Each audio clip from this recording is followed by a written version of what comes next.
કડી મોકાસણમાં પ્રથમ વીજળી લાવનાર સ્વશ્રી પાલાભાઈ નારાયણદાસ પરમારની જન્મ શતાબ્દી નિમિત્તે ભવ્ય સ્મૃતિ સમારોહ યોજાયો.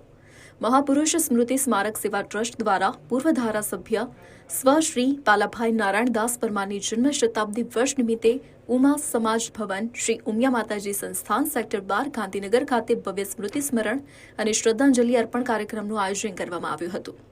સમાજના આશરે 500થી વધુ લોકોની ઉપસ્થિતિમાં આ કાર્યક્રમ શ્રદ્ધા અને ગૌરવભેર સંપન્ન થયો હતો. સ્વશ્રી પાલાભાઈ નારાયણદાસ પરમાર માત્ર એક લોક પ્રતિનિધિ ન હતા, પરંતુ સમરસતા, વિકાસ અને સમાજ સેવાના પ્રણેતા હતા.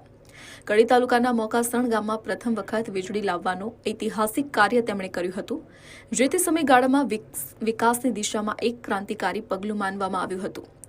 મારું નામ છે બીના કિરણકુમાર પરીખ. હું સ્વર્ગીય પાલાભાઈ નારાયણદાસ પરમારની પૌત્રવધુ છું.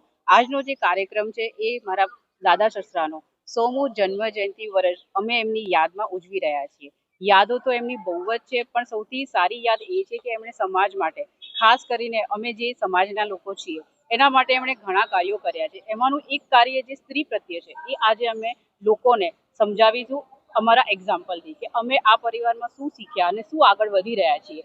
એમની જે જડ અમારા પરિવારમાં છે એને અમે વર્ષો વર્ષ આવી રીતે સાચવીને રાખીશું. આ અમારા દાદા સસરાનું અમને આપેલું એક ખૂબ જ મોટું વરદાન છે, જેને અમે જાળવીશું અને આગળ વધીશું. ખાસ કરીને કયા કયા મહાનુભાવો ઉપસ્થિત રહેવાના છે અને શું કાર્યક્રમ? આજે એક કાર્યક્રમ રાખ્યો છે ને આ કાર્યક્રમમાં આપણે જોઈએ પ્રમાણે કે પાલાભાઈએ તેમના જીવનમાં સમાજના સેવા માટે કયા કયા કામ કર્યા છે એનું આપણે અહીંયા એક વર્ણન કરીએ. અને હું એ વાત જરૂર કહીશ કે એમણે મોકાસણ તાલુકા અને કડીમાં ત્યાંથી એમના જીવનની શરૂઆત કરી અને ત્યાં એક સરપંચ તરીકે એ ચૂંટાયા.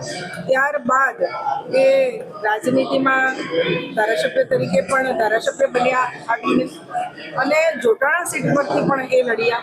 ત્યારબાદ અમદાવાદ બાળજમાંથી એ ચૂંટણી કોર્પોરેશનની લડ્યા અને એ ચેરમેન પણ બન્યા.